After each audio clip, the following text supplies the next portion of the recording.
Hello, my name is Suzanne Walker, and today I'll be presenting Personal Home Programs and Thorough Documentation, two necessary elements for quality family history research. I've been doing research for over 45 years. I first became interested as a child when I heard family members talking about relatives who I didn't know and where they lived and things about them, and it made me curious. And then when I was about 18, I started actually diving in, writing letters to family members, asking questions, and using microfilm to make discoveries.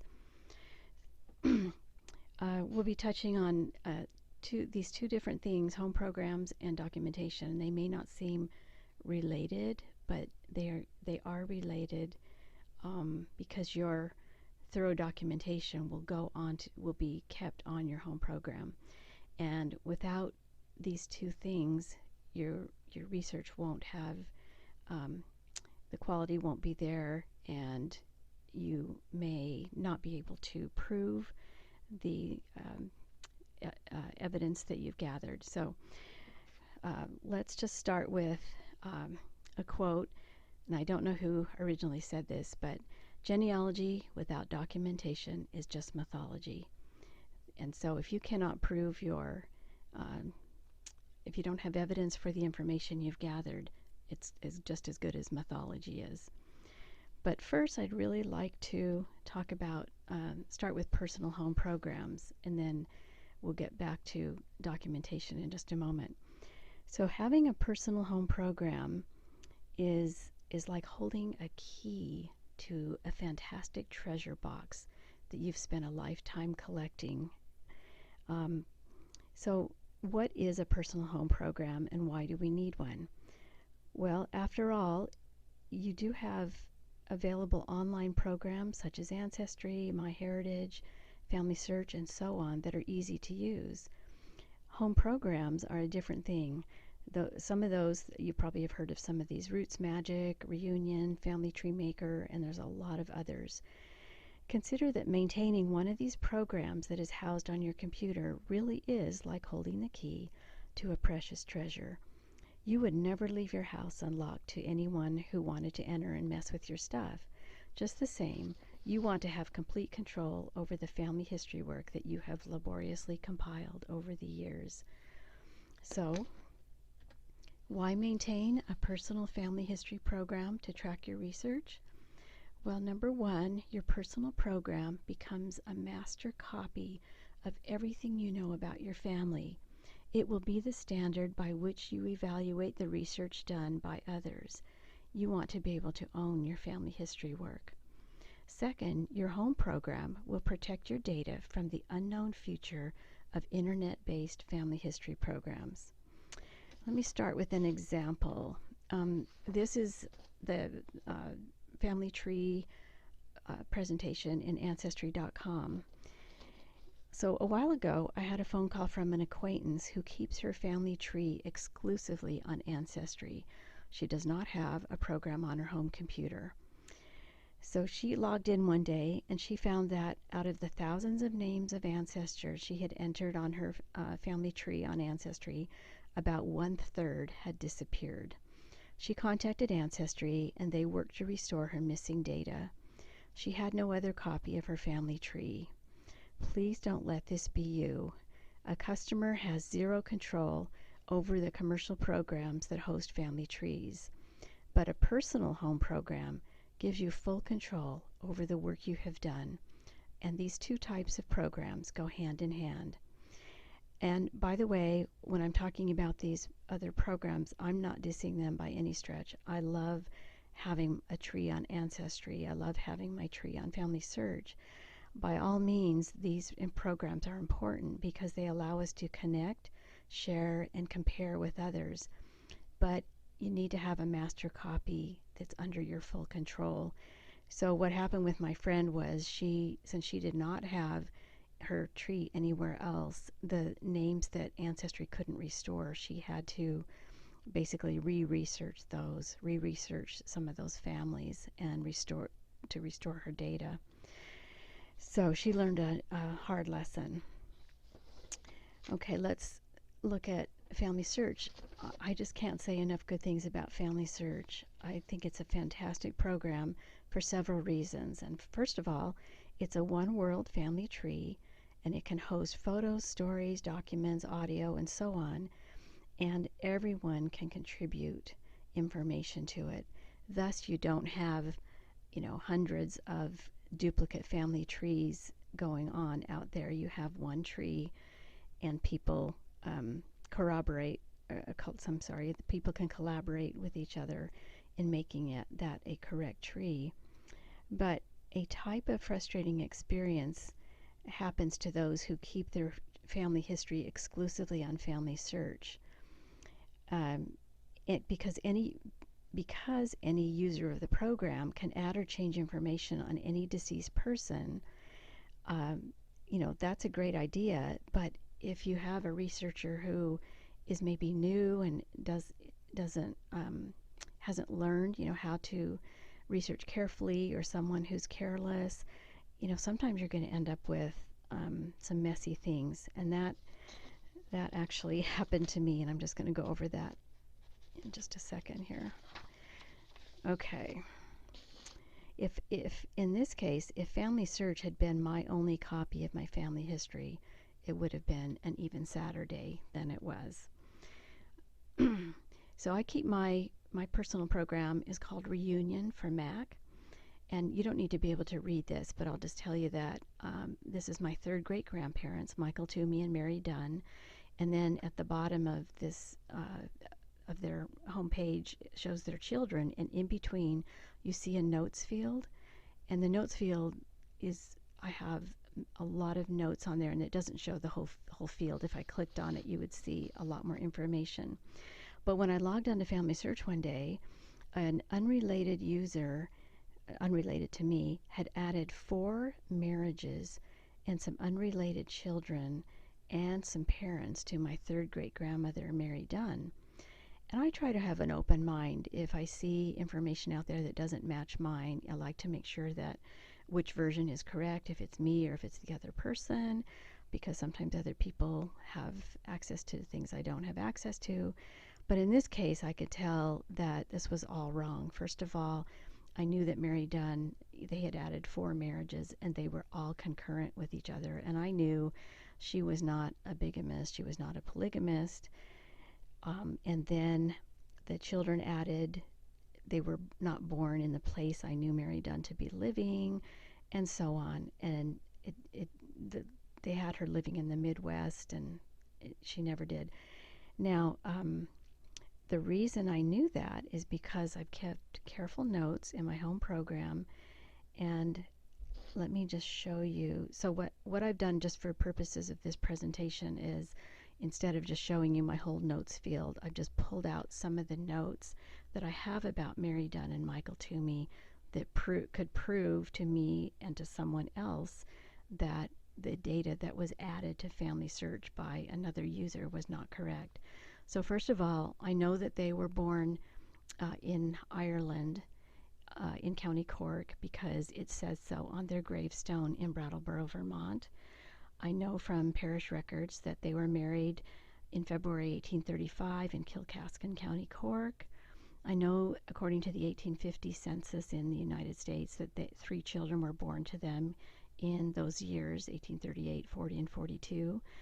In 1849, their youngest child, Cornelius, was born in Dummerston, Vermont, and I know that because his birth was registered in Vermont. On the 1850 census, the whole family was living in a railroad camp on the Dummerston-Putney town line. In 1859 to 1863, the son, Cornelius Toomey, attended public school in Brattleboro, and I know that because of the school records. And yes, Brattleboro has actually kept their school records from 1850 on, so I could even see what days he was absent and how his behavior was recorded. So that's really cool. In 1861, Michael, my third great-grandfather, was a godfather to an Irish child born in Brattleboro, and I got that from the Catholic Church records, which the church in that town has just opened the door for me to use those records, and I appreciate that. In 1863, the son Cornelius died of diphtheria, so I have his death record, and I have the school record where his attendance just abruptly stopped when he got sick. In the 1860s, I see Michael listed on several rosters of the Vermont State Militia. In 1867 and 68, Michael Toomey is listed in the city directories as living in the vicinity of the Brattleboro Railroad Station. In 1868, Mary died of erysipelas in Brattleboro, and I have her death record.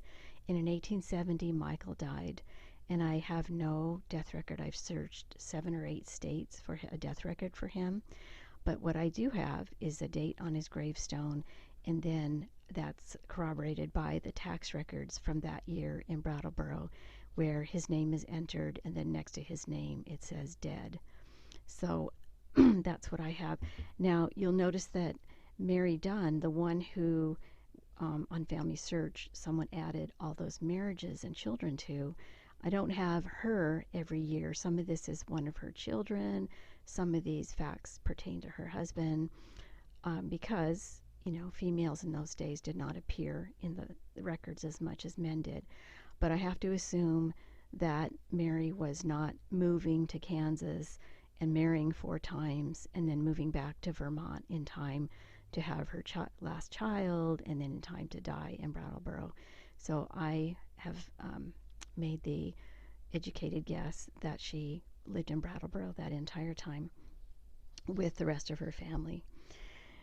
Now, if I had not had the information on my home program, I would have had to somehow recreate the correct information to fix Family Search. It is true that some of the facts that are on Family Search can be restored by clicking in a certain place, but not everything can be fixed that way because this person had tied things up in so many knots. I actually had to call Family Search and talk to them on the phone, and they looked at it, and they took them about an hour to tell me step by step what I had to do. In fact, the guy I was talking to had to go find someone else who knew more on how to untie the knots that my family was in. So thank goodness I was able to tell him what I had, and he was able to help me untie those knots because I had this information on my home program. So let's go back to that question. Why maintain a personal family history program? Because it becomes your master copy, and you want to own your family history work, and you want to protect your data. Okay, the moral of these experiences is to not exclusively depend on an internet-based program to safeguard your hard-earned data. In addition to the problems I've described between my friend who had that experience with Ancestry and myself with Family Search, commercial sites could be sold to another company, MyHeritage or Ancestry, any of these, and that company could operate differently, or it could eliminate some of the features that you've come to depend on, or it could go out of business entirely, and they may have technical problems. And I would be really sad if I wanted to log into my family history and work on it, and my only copy was on one of these programs and they were down for maintenance or something. So that's just me, but I like having control over my own data. I'm confident that Family Search will always be here, but if erroneous changes are made by others, it's just great to have your own copy of your data. Another reason for a personal program is that there are some facts or notes or even stories or photos that may not belong in public on a place like Ancestry or Family Search. For instance, I actually have a few items of information that were told to me in utter confidence that I'm not allowed to tell until all the people are deceased. So I would not put those on a public program, but I do keep them in my own program, and that way that they're only seen by me. And then when the people who are gone that they pertain to, if it's appropriate, I could add them to Family Search or to Ancestry. It may sound like I'm beating this subject to death, but it's so important. A home family history program becomes the master copy of your own family's history. It's a place to store everything you know about your ancestors, along with their photos, documents, addresses, education, employment, health history, stories and adventures, and even a physical description, including the color of their hair and eyes. Okay, let's go back again to, you've seen this before, genealogy without documentation is just mythology.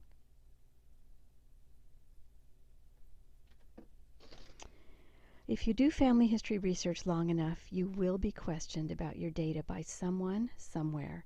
It's important to source your facts so that you can stand behind them.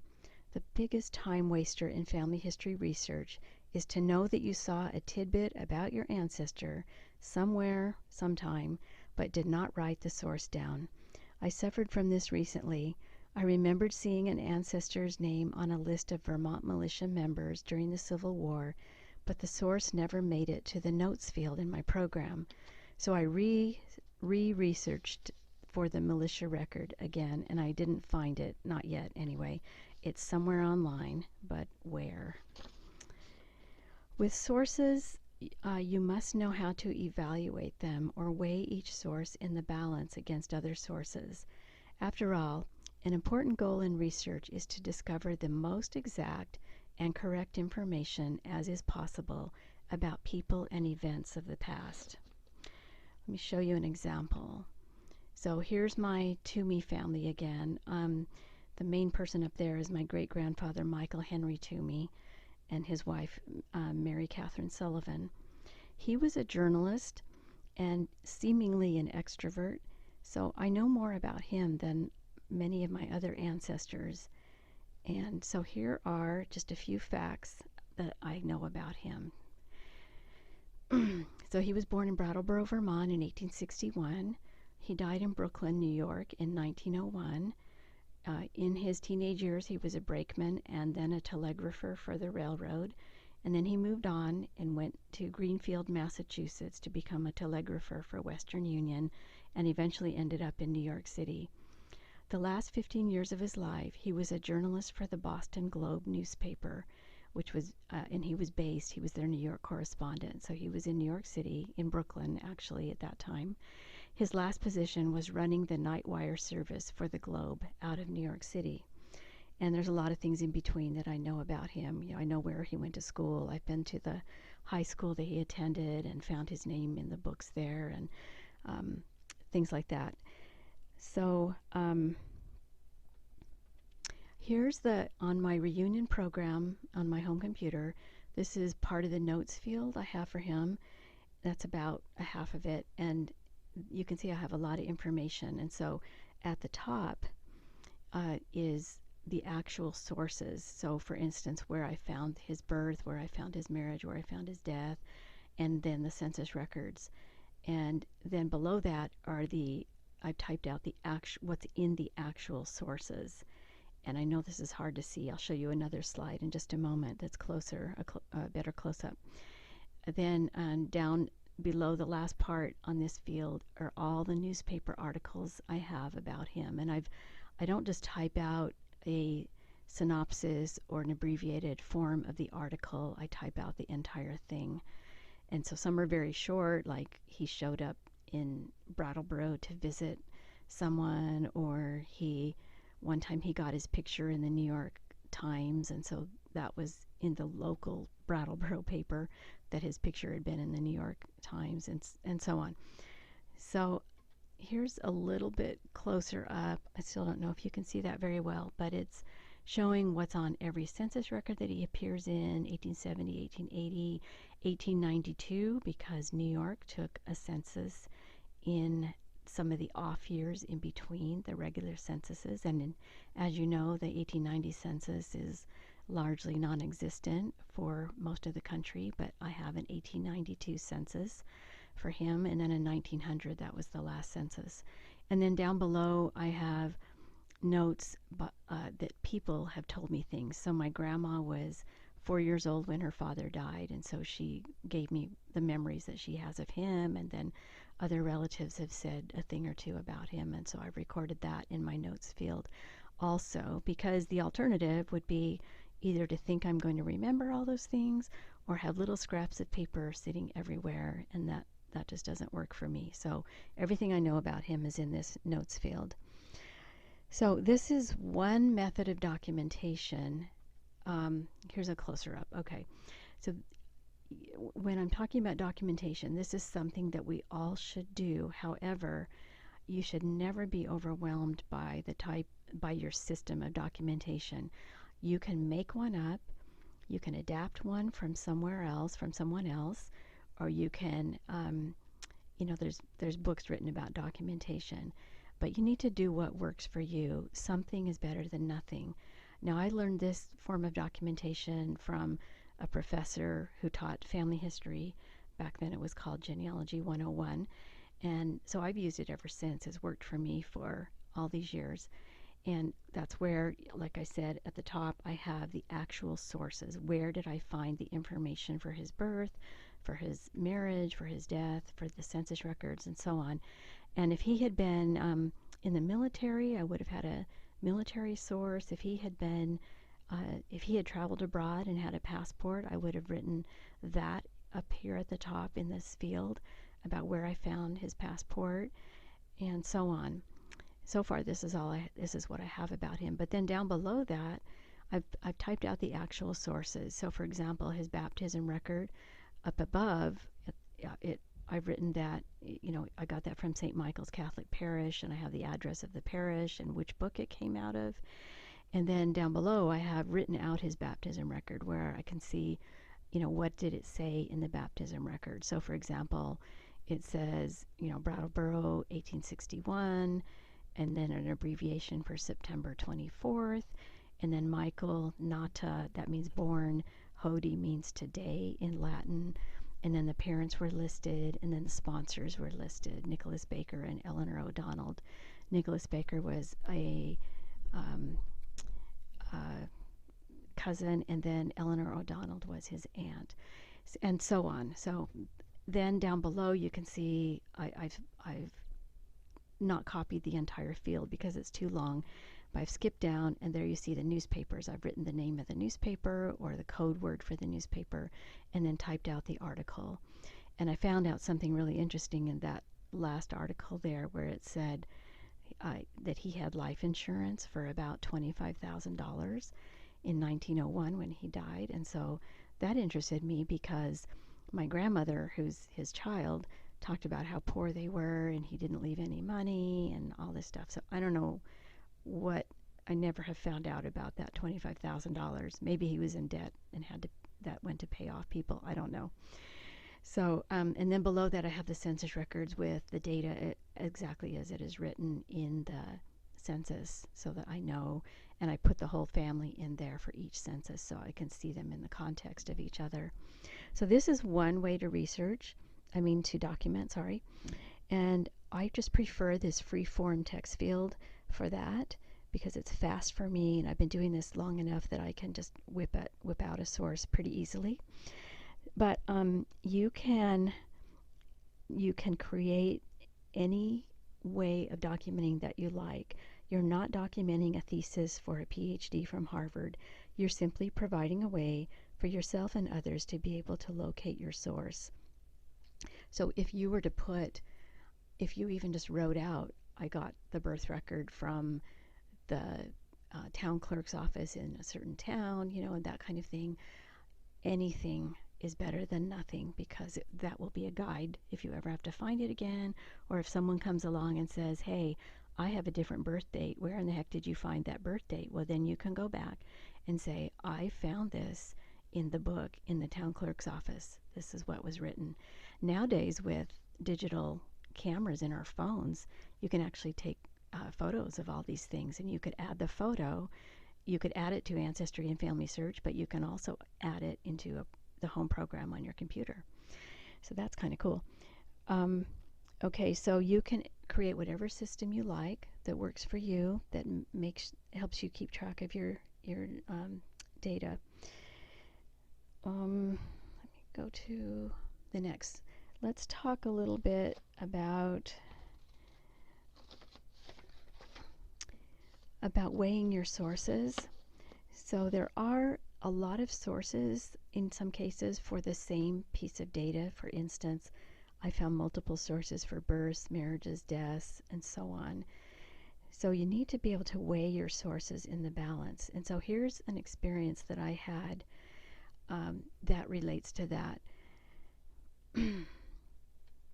Back to Michael Henry Toomey. So when I started my research, many years ago, I asked my grandma about her family, and so she filled me in on things that she knew. And one of the things she told me was that he was born in the railroad junction of South Vernon, Vermont, and that South Vernon had once been part of Brattleboro. So that became my source. This was back in 1972, probably, when I got this piece of information. And so back then we didn't have computer programs. We were working off paper family group sheets. So in my family group sheet, I wrote that he was born in South Vernon, Vermont, and then I wrote down that that used to be part of Brattleboro. And so that piece of information from my grandmother's memory became my source, and that was good. Then some years later, I was able to write to the town of Brattleboro and ask for his birth record. And I mentioned that he was actually born in South Vernon, but that I understood that South Vernon had once been part of Brattleboro, so I expected his birth record to be in this town clerk's office in Brattleboro. And sure enough, it was. It arrived in the mail, and they actually made a Xerox copy of it, and it's very beautiful to look at. But yes, the birth record came in the mail, but the record gave his place of birth as Brattleboro. The town clerk pointed out that South Vernon is 12 miles down the river and was never part of the town of Brattleboro. So now I had two conflicting pieces of information. My grandma said he was born in South Vernon and that was part of Brattleboro, but then there's his birth record that was recorded at the time of his birth that says he was born in Brattleboro. So I changed my family group record to show that he was born in Brattleboro because I felt that superseded my grandmother's memory. Her memory is good, but this record that was created at the time of his birth was better. It was proof of where and when he was born. Now, we call that a primary source. Any source that was created at the time of an event is called a primary source. Whereas someone's memory, my grandmother could only tell me her source for what she told me was what had been told to her, because she wasn't living, obviously, at the time of her father's birth. So she could not have actually known that fact. She only knew what had been told to her. Now, she was right in that he did grow up most of his childhood in South Vernon at that railroad junction that straddled the state line between Vermont and Massachusetts. And that's a really interesting place to visit now because it is in two states. So some of the records for the family are in Massachusetts and some are in Vermont. So I think at some point they lived on the north side of the road in Vermont, and then at another point they moved to the south side of the road and lived in Massachusetts. But that's just an aside. So again, my grandmother was a good source. It got me started. I knew where to look for his actual birth record. It was a terrific clue that really was helpful to me. But then I got a more reliable source for his birth by getting the birth record. So this kind of documented information will stand the test of disagreements among family members and researchers. It would be a shame to put forth the effort to discover your family and then not be able to defend your research because it's not documented. So let's talk about weighing sources a little bit more. Any source that was created at the time of an event is called a primary source, and it will always carry the most weight in documentation. It is acceptable to use lower quality sources, which would have been my grandma's memory, until a source of higher quality is discovered. Either adopt a method of documentation, adapt one, or create one that is simple for you and still good enough to act as a guide for others. Create sources at the time of discovery rather than thinking you will get back to the task later, because trust me, you won't. You won't remember. you're working on this and you find something and you're excited about the thrill of discovery and you're uncovering more information and you don't write down the source, and then later you're thinking, where was that great piece of information that I found? I'm ready to document now. And you have to go back and you have to redo your research to find that source. And so just do it when you're doing your original research. It's much easier. Another thing to remember to know is that primary sources are almost always correct, but they're not always correct. And so keep that in mind, that don't be discouraged if you find a primary source and find out later that it's not correct, because most of the time they are. And I'll just give you a short example. I found a marriage record for a relative, and it said they were married in 1885, and I thought that was a little weird because they had had their first child just before the marriage was recorded. And for Irish Catholics at this time and place, that just didn't really seem correct. What I did was to go to the newspaper for the date that marriage took place in 1885, and there was no mention of it. And the newspaper was really good about mentioning births, marriages, and deaths. They had a separate column just for that. So I had a hunch that maybe they were actually married the year before. So I went to the newspaper for exactly a year earlier, and sure enough, the marriage was listed. And I knew that the newspaper wouldn't be publishing that a marriage occurred that didn't actually take place until a year later. And so I knew that it was correct that it actually happened in 1884, not 1885. So I went back to the town clerk records, and in 1884 I did find that marriage occurred. And that made sense because a year later they had the child. Why that marriage was re-recorded in 1885, a year after it occurred, I don't know. But just so you know that there are times like that don't happen very often, but don't second guess yourself if you find something it just doesn't feel right, because it might not be right. Okay, so let's just review that every source that was created at the time of an event is called a primary source and will always carry the most weight in documentation. So go ahead and take the information you get from relatives and other sources, but then always try to verify through primary sources if possible. So documented research will stand the test of disagreements among family members and other researchers. It's a shame to put forth effort to discover your family and then be unable to defend your research because it is not documented. So again, document. Also, someone gave me this quote. I don't know where it comes from. Here I am talking about documenting, and I don't know where this comes from. But there are two kinds of people in the world: those who have had a catastrophic loss of data and those who will. And what I'm talking about here is, please make a backup of your work. It's easy to make a backup. Every program has a way to do it.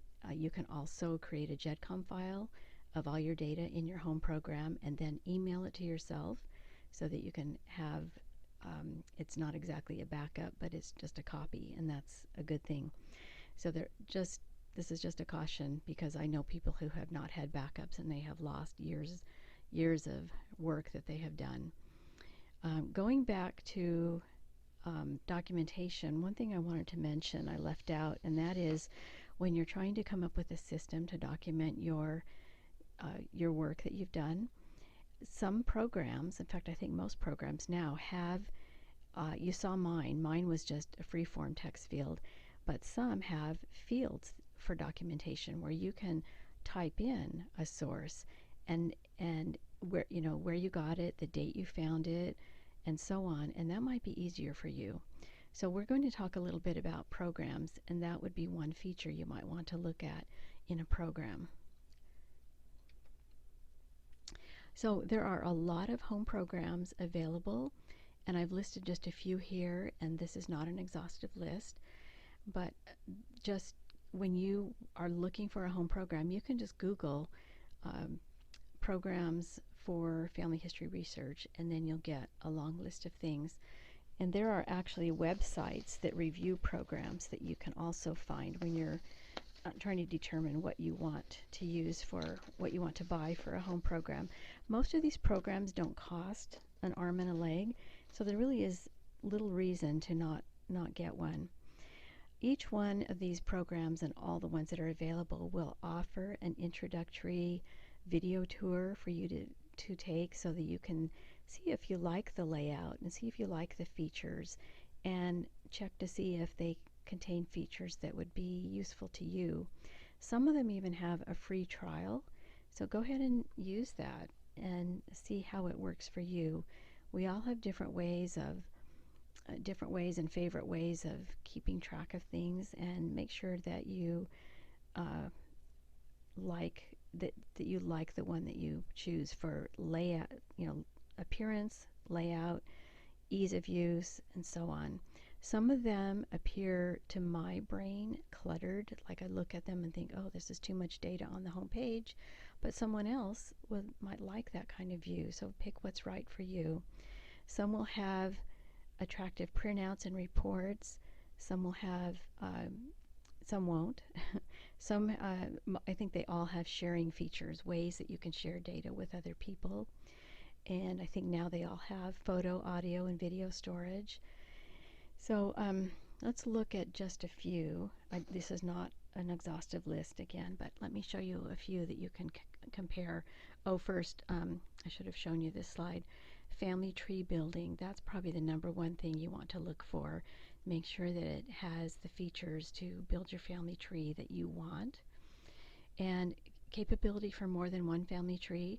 You might not think you need more than one tree, but I found that I do, because I'm working on projects that for people that are not related to me, so I have a separate tree for each of those.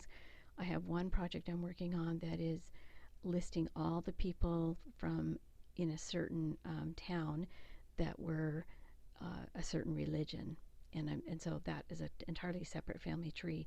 It does include my own ancestors, but I don't want all those people incorporated into my family tree of my own family, because I'm not related to all of them. Again, the notes field for documentation, attractive printouts and reports, sharing features and exporting capability, and then storage for your photos and such. This is, you've seen this before because I've used it in this presentation, Reunion for Mac.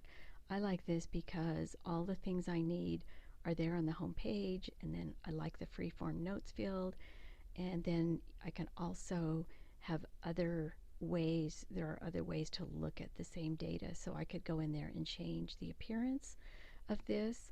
On the right, you see a long list of people, and that is a list alphabetically of every person who is in the program. So if I want to find someone who's distantly related, I don't have to navigate through, going from parent to parent and so on like that. I can just go to the alphabetical list and click on that. There's ways to add multimedia. I like some of the charts and reports that are on here. And last summer I went to a family reunion in Erie, Pennsylvania for a distantly related line of mine, and I'd never met most of these people before. And I thought, they're going to be asking me, they know that I've done all this research, and they're going to be asking me how they're related, and it can get pretty complicated. So what I did is I used this program and I printed out a chart that ended up being about 3 feet tall and 42 feet long. And my computer I had to tape the pages together because I didn't take it to Office Depot to have them printed out just in a long sheet. I was doing this the night before my plane was leaving early the next morning, so I just had to quickly tape it together, and it was just fine. And then I hung it up on the wall at the family reunion, and it was a huge hit. People were, perusing it. They didn't know about it was a pedigree chart, and I started with the furthest back ancestor at the top, and they had never heard of those people, and they followed it down to their own line. And then I made it clear that they were more than welcome. In fact, they were encouraged to add to it. They could write. I left pens right next to it, and they could add to it. They could cross out if there was an error, and they could make those changes. And it was really helpful. And then at the end, they enjoyed looking at it, and then at the end I was able to roll it back up and take it home and take the data off that they had added and changed. And so that was a big hit. So that's an important feature to me on Reunion. Let's look at this one. Is called Family Historian, and you can see the layout is different. It still has the basic information, but it's in a different format, and it shows maybe more particulars about the home person than I could get on my Reunion program. So you might like a layout like that. And of course you can see there are toolbars across the top where you can go to different features and so on. This is called Legacy, and this is the pedigree view, and you can see that it resembles the old PAF program that we used to use. And so they have their own way of having a family group presentation, and they have all the different features. You can go through each one on the tutorial. Inheritance, it looks similar to the last one, and it has some added features in the sidebars, and so you can take a tour of that one. There's RootsMagic 7. That seems to be, I think there's a later update than 7. I think they might be up to 10 right now. I'm not sure. But this is really popular. A lot of people use it. And again, it's a lot like the PAF program we used to use. And you can see on the left sidebar there's a alphabetical list of everyone in the program. And then the primary person up there, you have your photo there. And then there's the toolbar with a lot of good stuff. Now, some of these programs are able to export right into or from Ancestry and Family Search. If that's important to you, you want to make sure you get a program that has that capability, because for some of us it's tedious to type in all that information onto Ancestry and so on, and you could just transfer straight from your program in some cases. Family Tree Maker, I used to use that before I had a Mac, and I liked it very much. It had great reports. I think they now make it for Mac. So that is a program I can tell you from personal experience that I liked very much. Let's see. And then there's this very simple one, Ancestral Quest, and that might fit your needs. One thing though, this is unrelated to the program itself, but let me just mention that you can see there's a gray box there that has the information about this person named Hugh Findlay. And you can see when they list the places that whoever typed this in is using abbreviations. You can see it says, like in the second line, Salt Lake City, SL, Utah. Well, we know, probably everyone looking at this presentation would know that that means Salt Lake County. But if you were not from Salt Lake or not familiar with Salt Lake, you might not know what that abbreviation means. And then down below where it has his death place, Fish Haven, BL County, Idaho. Well, I'm pretty sure that's Bonneville County, but I used to live in Idaho, so I might know that. But if you didn't, you might not know what that is. So all I'm saying is don't abbreviate. Just type in the whole thing. Be clear, be concise, and don't abbreviate, because that muddies things up. So okay, I just wanted to, this is the end of the presentation, but I wanted to show you this photo just to encourage you that when you are researching, remember that these are real people who had real life experiences, and in this case this was a very tragic life experience. That is my grandmother's older sister in the coffin, and she had never had a photograph taken of herself, and so when she was dying she asked my grandmother to, when I die, please take a picture of me so my children will have something to remember me by. And so they did, and that's this photo. And the children, there were 3, and so they were left without a mother. The father is Alex Kovac. He's standing over the priest's right shoulder holding a baby dressed in white. That's Alex, and unfortunately he had another tragic experience later in his life, because his second wife back about 1953 was thrown out of a 3rd-story window by an intruder into the home, and she died. And so he had buried 2 wives. And so he had tragedy in his life. And so when I look at this picture and I see my grandma and my grandpa in there, and my Aunt Mary and my Uncle John are in there, and then Alex with his child. And, I know these terrible things that happened in his life, and they had good things as well. But, these are three-dimensional people, and so let's remember that. Let me show you one more. This is James Walker and Samantha Kendrick, my husband's great-great-grandparents. James Walker was a Confederate soldier, and after the war, he and his wife, it was not Samantha Kendrick, he had a first wife, a young woman, and they decided to move to Texas because Texas was offering benefits to Confederate veterans, so they were getting a lot of veterans moving there. So they set off in their wagon and they got into East Texas, what is now East Texas, and his wife died, and we don't know what happened, but she died. And so he stopped at a farmhouse and asked if he could bury his wife on the farm, and they said yes, and so he did. And you can just imagine just the terrible heartache of him having to stop. He and his wife had set off with all these hopes and dreams of moving to Texas, and then his wife died. Well, he went a little ways on with the baby, and then the baby died, and he stopped at another farm and asked if he could bury the baby there, and he did. And then he ended up in Hill County, Texas, and married Samantha Kendrick. But about 10 years later, she passed away. So poor James Walker had, a lot of tragedy in his life, but yet he settled and eventually remarried again, and he farmed, and he had a good life.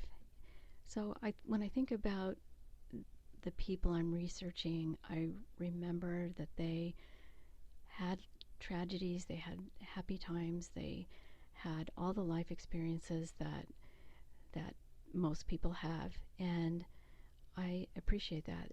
To me, they become real people coming off the page. They're real people to me. I'm just going to leave you with, if this was a live presentation, we would have time for questions and discussion, but since we're not doing it that way, down here is my email. Feel free to email me if you have comments or questions or something you'd like to discuss. And thanks for listening in today, and I hope that you learned something from this and can put it to good use in your own research.